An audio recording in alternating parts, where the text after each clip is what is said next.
right, welcome back. As people are coming back in, I am starting to record, so you'll have that prompt to approve that.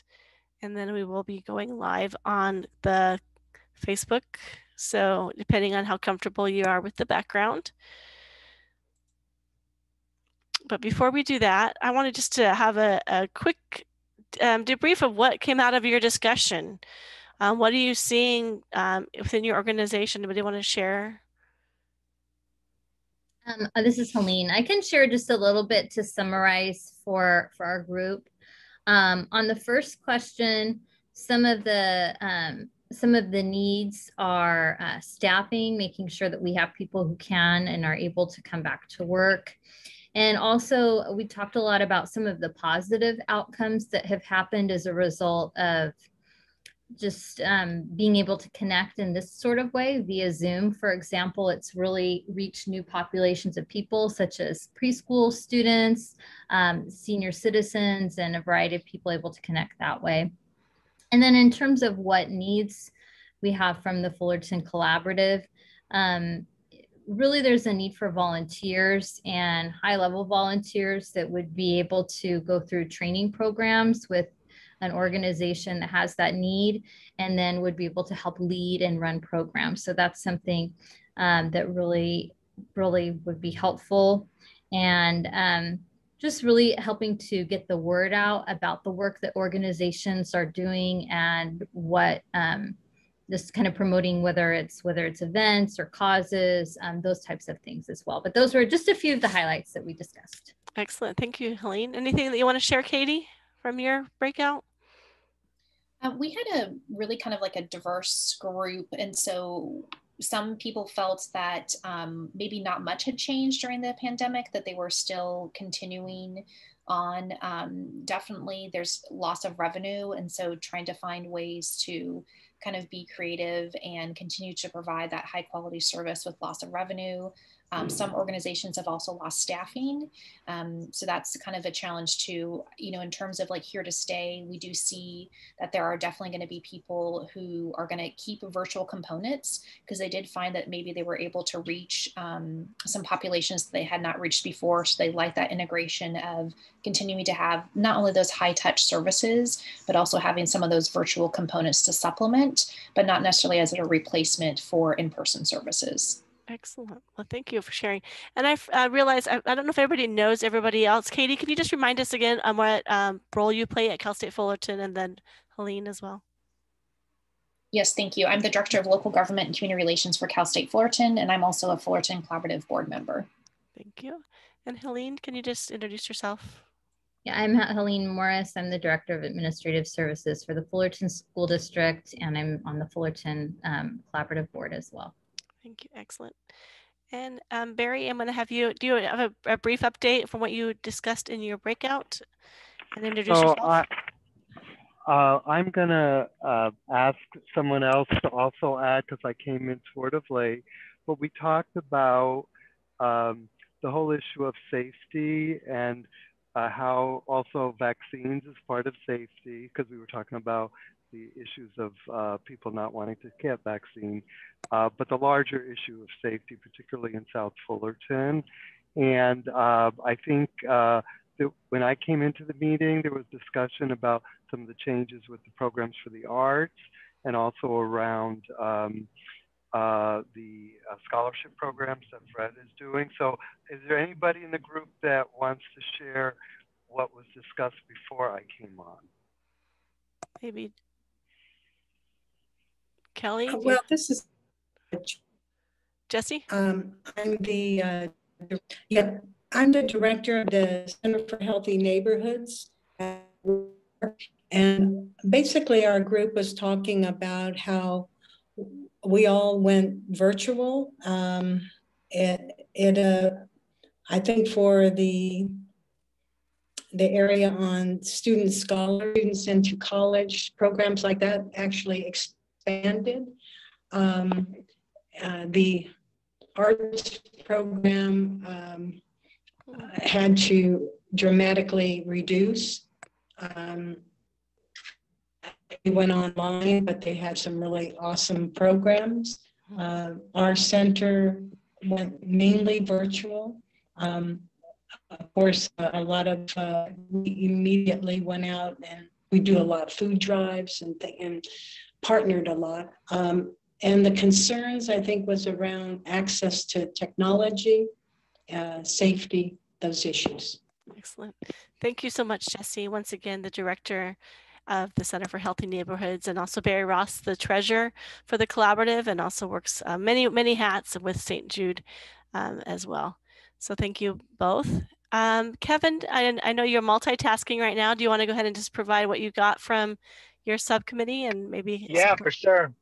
Similar to Barry, I came in late, so Marilyn, Harry, or Pedro, you guys can add to this right afterwards. But we mostly were talking about the fact that we had to close or change things during COVID for sure, and not just the gathering, and to be able to, with the vaccinations and having more volunteers come in, that's been able to be a huge difference. So even Marilyn was talking about she's been able to restore again, have that run again. Harry was really appreciating that everybody he volunteer in person and stuff like that. So the help that we probably would need is just to see how this rides out as we are getting more vaccinated as a community and there's more people allowing to gather. That's an excellent point. Thank you, Kevin. Looks like we lost your internet a little bit. So Marilyn, do you want to add to that, or Peter? So you're muted, Marilyn. Go ahead and unmute yourself. There you go. I think Kevin captured what we talked about, even though he was a bit late. I think we're all happy that we're getting closer to coming back to a normal situation where we can do what we do in person with more people rather than remotely or with distance meetings and such. Excellent. Thank you so much. Appreciate it. And thank you, Kevin. He is the executive director of Solidarity and also a board member for the collaborative. Excellent. And thank you, Marilyn. So in room 5, we had Michael and Ricky and Tracy. I think she had to step out. I'm assuming the similar content, Michael and Ricky. Have anything to add? And actually, yeah. Ricky, introduce yourself. You're new to the collaborative. This is the first time you've come, so. Yeah, sure. My name is Ricky Baines. I am the executive director of the Fullerton Family YMCA. Got piqued, obviously, my interest was piqued by collaborative. I know Debbie comes to the Fullerton Family YMCA sometimes, so I thought it would be a great way just to bridge myself to the community and to obviously allies in the community such as yourself. So yeah, to kind of just extend on the conversation that we had with Michael, Paige, and Tracy was, it's kind of parallels to a lot of the other breakout groups as far as what we discussed. I think probably more than anything, probably the theme was that a lot of our organizations have to flex, obviously, to meet the needs post-pandemic. And if it's to the effect that Michael was telling us through obviously what he does with his church services, that a lot of other organizations now are relying on what he does with his churches, with his organizations, because they created almost like the prototype for how to obviously manage and to kind of operate into kind of the construct of post-COVID. Obviously, Paige was saying that they've been operating primarily remotely. And so as they started, they've been coming in. And Tracy's been saying, obviously, they've had to flex and adjust their services with the school district. And then for us, it's kind of the same thing. We've had to pivot and flex as the tiers have gone through the different structures, whether it's purple, orange, red. So we've had to obviously make those adjustments necessary. But also with that, you obviously have the opportunity to learn about, how to step out of your comfort zone and learn different ways to manage your organization, whether it be through changing in staff structure, changing in revenue. It's always just a good opportunity to reflect on different ways you can manage through such a difficult time. Excellent. Thank you so much for sharing. Excellent. So I think as we're moving into the next portion of our agenda, we're going to actually ask Barry to present an update on our work with regards to the vaccine and how we can better support our community as well. So thank you, Deborah. And I want to apologize to my group because we did talk a little bit about it. But what we're seeing in Fullerton is what we're seeing everywhere else in the country. The number of people that want vaccines is going down. There's a lot of availability of vaccine right now. Our sites, including the site at Orangethorpe, is probably seeing half the number of people we were seeing 3 weeks ago. And so we have a lot of capacity. We're offering Thursdays, every Thursday, both Moderna and Johnson & Johnson, so people have a choice of what they want to get, but they're not signing up. They're not making appointments. We're also taking walk-ins anytime that we're there, as well as all our other sites. So, you know, there are a lot of barriers now. The people that really wanted the vaccine, most of them have gotten it. Now we're dealing with people who are not sure if they want the vaccine or they don't want the vaccine. And so different approaches are needed to address that. And as trusted partners to people you work with, you have the ability to talk to people and engage them in conversation about why it's going to help everyone return to normal, which is what we want.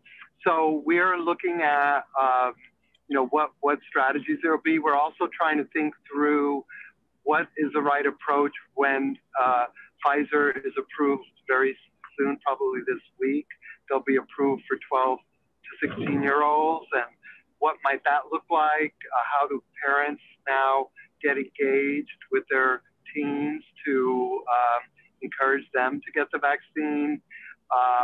And we, you know, that has to be worked on as well. So I would encourage you to let us know if there are things we can do to help promote the vaccine that's available. The fact is, if we don't have a higher immunity, we're subject to new variants that could cause more concern. And that's not what we want here in California. So that's why this is really important. I think a lot of people are either tired of this or they think it's over, and it is not over. As we saw in India, it's not over. So we really need to encourage people to take the vaccine before a variant that would be a stronger variant comes up in California. So thank you. Excellent. Any questions for Barry? I got a quick question, Barry. Sorry, Paula. Yeah. You want to go first? Go ahead, Kevin. Okay. Barry, is Pfizer the only one that's 16 and over, or is Moderna and Johnson & Johnson also 16 and over? It's just Pfizer right now, and Pfizer is going to be the first one to be 12 and over. So the other ones are working on it, but Pfizer is the first one. So that creates other issues because Pfizer can only be left after it's thawed. It can only be used for a small number of hours, and then it can't be used and it's wasted. So you really need to be able to give it out quickly when you're using Pfizer, which is why we haven't been giving it out at our community sites as much. We've been doing it at the hospital just because you have to use it pretty quickly. Thank you. Thanks, Kevin. And Paulette, you had a question? I didn't have a question. I had a comment that 1.2 million people in Orange County at least have had one dose. And we're, of course, wanting to do over 2 million people. So once the SuperPod sites close next month, there's going to be per week 17 to 20 smaller pods going to specific areas and neighborhoods. And if there are groups that want the vaccine, or we can, you know, present some educational programs and whatnot about getting it. So we open up more of the county. That's going to be a good thing, but I think it's going to be a lot easier for people to get the vaccine. A lot of these mobile pods will be 4 p.m. to 8 p.m. so people can come after work. There won't be a sign up. It'll be walk-in type of thing, and convenience is going to be really important going forward. Excellent. That's a good point. Yes. I was going to ask, and Paulette answered my question. So some of them are walk-in. Is Barry's walk-in as well? We have a lot of people that ask now that we're kind of half open about, where to go for vaccines and whatnot. Yeah. Ours are walk-in, and also if you go now on the My Turn site, you can click either make an appointment or where can I get a walk-in? And if you click on walk-in, it will show you the days and hours and locations for walk-in sites nearby. So that is just came out last week, that feature. Thank you. Excellent. Excellent. Any other questions? All right. So as we're moving on into our discussion, I put on the agenda as something that we may want to consider is the discussion around the redistricting in Orange County and the role of the collaborative. And I don't see our partners here yet, or if they're not able to join us today, in the redistricting process. I just wanted to introduce that thought. So Barry, I know you're a little bit involved with that. Can you share what your understanding of the redistricting? Well, just that as every time there's a census, there's an opportunity to look at districts. And the question, I think, was, does the collaborative membership want some more education so we can better educate our constituents about the importance of this? Because based on the districts that people may run in, whether it's school board, whether it's federal, state, local, it affects who we can vote for and who can run, and whether or not certain communities have representation. So the question really, I think, as a board, we were interested in is finding out if collaborative members wanted some more education around it or not. I think that was our question. Right. Excellent. So responses to that, we'll have more discussion, I know, in our board. There's a hand up, Debbie. Yes. Oh, Kayla, excellent. Thank you for joining us today. Introduce yourself. Hi, my name is Kyler or Kayla. I am the redistricting organizer for OC Environmental Justice, part of the People's Redistricting Alliance, which is part of that independent redistricting commission for the state of California. We are focusing on the city of Fullerton. So yeah, I just wanted to hop by because Deborah told me that y'all were talking about redistricting a little bit today. So if y'all have any questions about the process, the rules, anything like that, how it impacts, I just put together a PowerPoint so I can really just give you the Spark Notes. If you all are interested in attending the more in-depth meeting, we'll be having one, I think it's the 26th, if I'm not mistaken, of this month. So if y'all are interested, I'd be more than happy to invite you. So yeah, I just want to introduce myself there and I can help field any questions as well. Great, thank you, and excellent. Thank you for sharing and joining us today. So we will have more discussion as we're moving forward as well in this process. Excellent. So we do have some subcommittee reports, and we'll start with actually, I'm going to jump to the bottom of our agenda. Peter, would you be able to do an update on health and wellness? Sure, of course. So on behalf of Move More Eat Healthy, we just wanted to remind everyone that we are still offering in virtual classes and activities. So we're continuing to offer dance, fitness, Zumba, Pound Fitness, and home workout classes for adults. If you're interested in finding the schedule, you can always visit movemoreeathealthy.org, and it'll be under our Move More Classes category. What I'll also do is I'll share the link in the chat box so all of you can visit that and maybe share it with all of the community members you work with.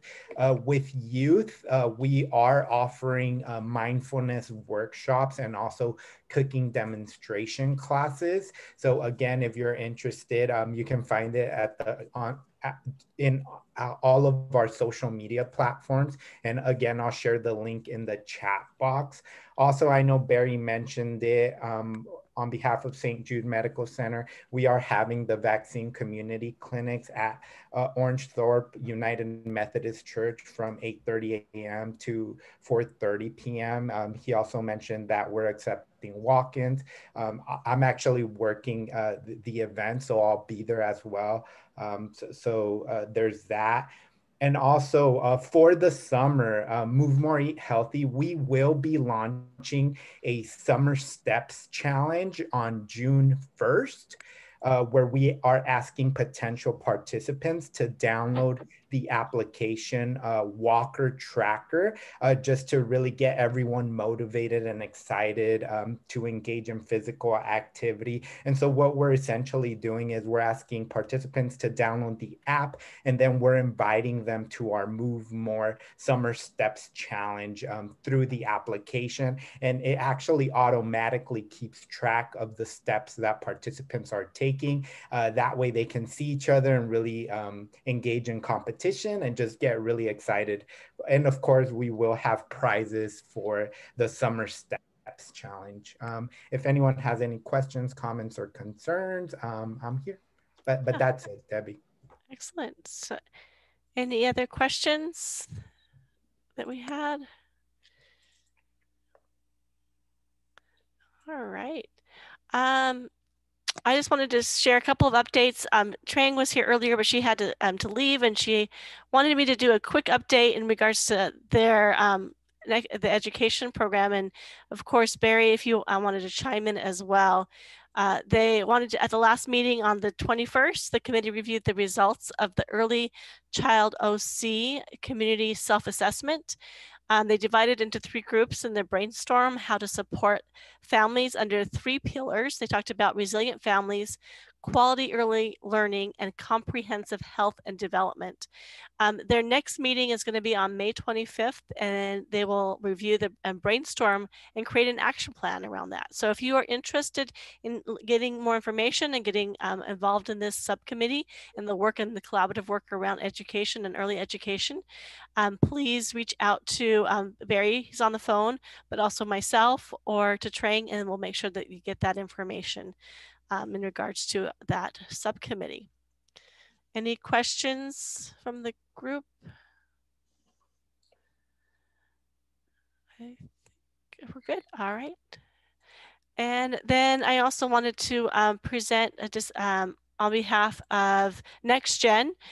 Christian wanted to just invite everyone that wants to come and join it. They have their next meeting on Tuesday, June the 1st at 10 a.m.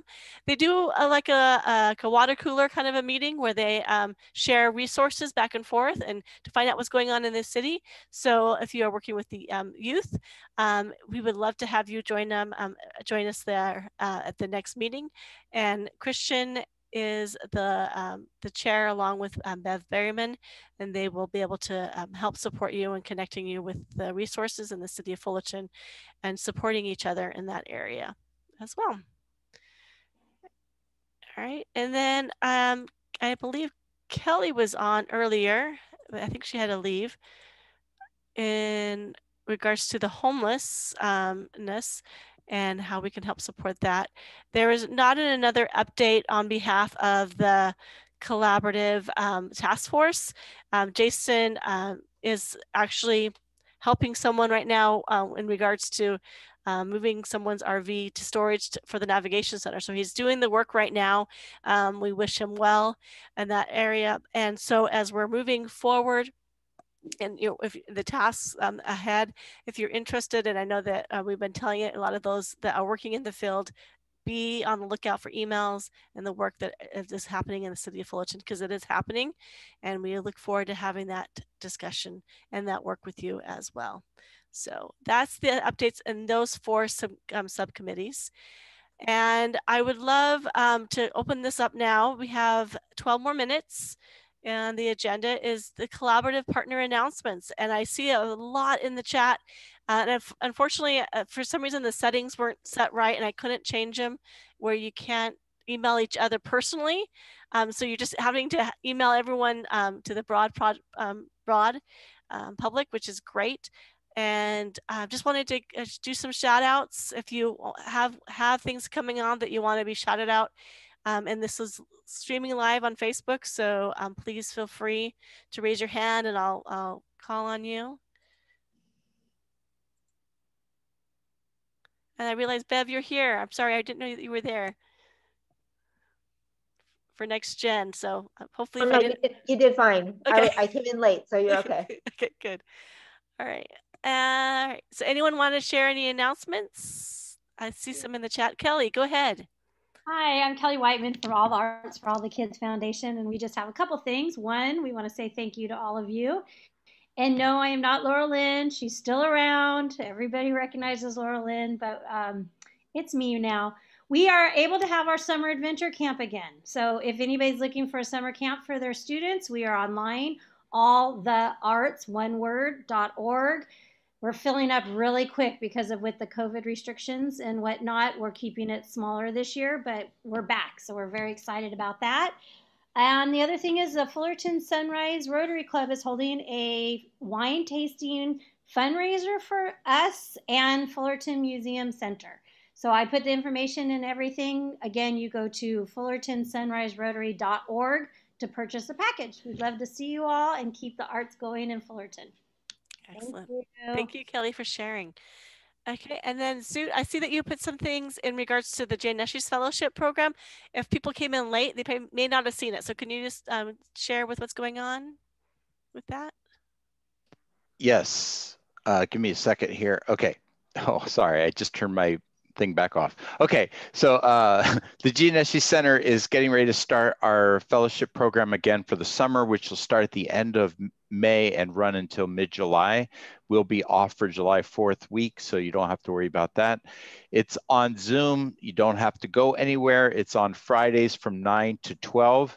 There are scholarships available through the Orange County Community Foundation and SoCal Gas, and we have through the Rotary Club of Fullerton a couple of scholarships that are full ride scholarships for Fullerton-based organizations. So if you're interested, please contact me ASAP. I put the link in the chat, and they're first come, first serve. I have a feeling that the last scholarships will go fast. We only have a couple more weeks before it's upon us. So check it out and feel free to be part of it. If you have any questions, you can always reach me by email or phone. Excellent. Thank you, Zoot, for sharing that. And then Father Dennis, I know you put in the chat, but if you want to do a shout out on Facebook about the May 13th. Okay, yeah, simply a shout out to two events. Tomorrow at the noon hour, we're going to have our monthly prayer service for those who died without fixed abode, homeless in Orange County. There were 32 people who died in April. The last year that there was no COVID, there were 19. And then also on Thursday morning, we're going to be we're helping the Islamic Center of Fullerton host their end of Ramadan Eid service at 8:30 in the morning on Thursday. For both, I put information in the chat. Thank you. Bye-bye. Thank you, Father. Excellent. And then Corey, can you do are you still here? A shout out? Yes, okay. I'm here. Yes, so we have launched our newest segment under Discover Fullerton, which is our Live Local program that is really focused on supporting our small businesses in Fullerton. We have completed our Destination Downtown video guided walking tour, which highlights 10 different businesses in the downtown area. You can find all of those videos on YouTube and our Fullerton Community Center Live Local page.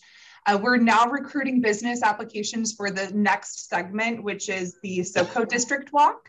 And those applications are due Wednesday. So if you know of any businesses that would be interested in being filmed and being on video, let them know, send them our way. We'll start those recordings now, and are also accepting business applications through May 20th for the larger Fullerton scavenger hunt. That will be a 6-week program and promote all of our Fullerton businesses. Excellent. Thank you so much.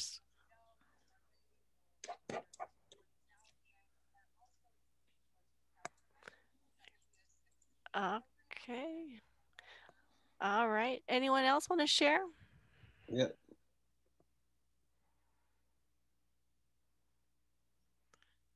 Fred has his hand up.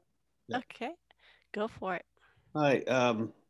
As some of you know, I founded and I'm the director of Advance Onto College, a nonprofit based in La Habra, but I want the collaborative to know that we are now working strongly in Fullerton.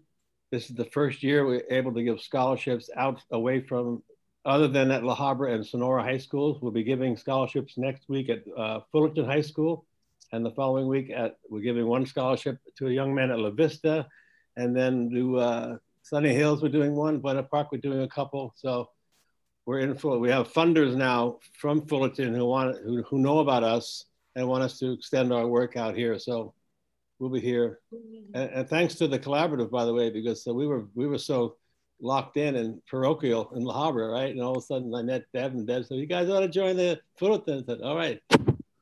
And even though we were virtual this year, we helped over 600 kids. One-on-one appointments, getting those kids into college. Thank you, Beth. Excellent. It's a good story. Excellent. Thank you, Fred, for all that you do. Yeah. Kevin, do you want to provide us a shout out? Yeah, real quick, I mentioned this at our last meeting, but it's been taking us a while to get organized. We are going to be having it's kind of like a listening and action session. We're calling it Amplify AAPI Fullerton. So it's a space where on behalf of the collaborative and co-sponsoring with WTLC, we're going to have a space for Asian Americans and Pacific Islanders that reside or work in Fullerton to share stories, to kind of a place of solidarity for everything that's going on with the rise in anti-Asian hate and violence. And so we're going to run that on May 29th, and it'll probably be from 5 to 6:30. We're just kind of ironing out the last details, but that those flyers will be going up soon, and it'll be a place for everybody to be invited to. But we are asking that anybody who does not identify as Asian American or Pacific Islander, that they come in as a listener, and they take the time just to listen to the voices that are being and sharing the stories during this time. Excellent. Thank you. Thank you, Kevin. Excellent. All right. And Marilyn, I know that you put in the chat a shout out to the Assistance League, the website for the upcoming thrift store art sale. So you want to check out their website. Do you want to add to that, Marilyn? Anything else? No, and I'm sorry I don't have the date. It's going to be in a few weeks, but we get some beautiful donations of lovely artwork, frames, and so forth, and collect them over a period of time. So that it would be worth going in and taking a look. We've all found some wonderful things. So this is probably not as interesting, but I think next week they're having a handbag sale. They said they had some like designer bags and everything. Anyway, we'll see how that goes, but it will be a much smaller event than the art sale. Oh, excellent. Excellent. Thank you. You're welcome. All right, I'm seeing. I got one last thing. Okay, go for it. 45 minutes ago, according to what Barry was saying, the FDA has approved Pfizer vaccine for adolescents 12 to 15 years old. So just passed. Barry was on top of it. Broke it before Twitter did. Well, we have our own insider, right? We have the inside scoop here when we have Barry around. So we are so grateful. There is a note for you, Kevin, in the chat to make sure to check that out. And I believe we have the end of the meeting. Jerry, thank you for joining us. I know you in the chat mentioned about your resource navigation. Do you have anything to add today? Basically, the fact because of COVID, I'm not getting a lot of the updates. What I've been referring specifically to pantries is being updated through 211. So my program directs them over to that program. and that's being updated through the County Emergency Operations Center. So the information is pretty accurate. Excellent, thank you. And then lastly, Jay, do you have an update for OC United? You want to do a shout out on Facebook?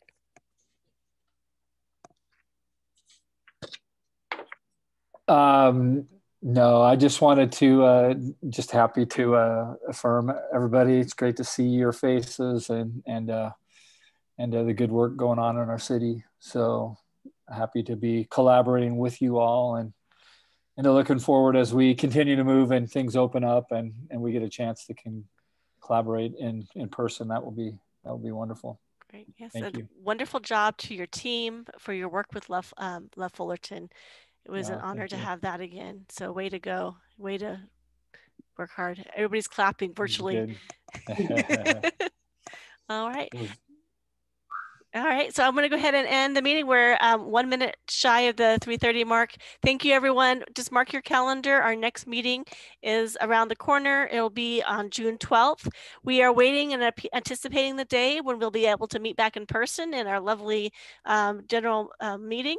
But for right now, we're going to go ahead and go virtual, and I will be sending out information and resources on seeing if that is a good.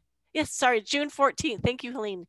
Yes, June 14th is our next meeting. And as we are getting closer to maybe opening back up and maybe being in person, we'll maybe be doing both virtual and in person, doing the streaming. So depending on your comfort level and also depending on ease. Thank you, everyone. Have a fabulous Monday and be with you. Thank you, Deb. Thank you, Debbie.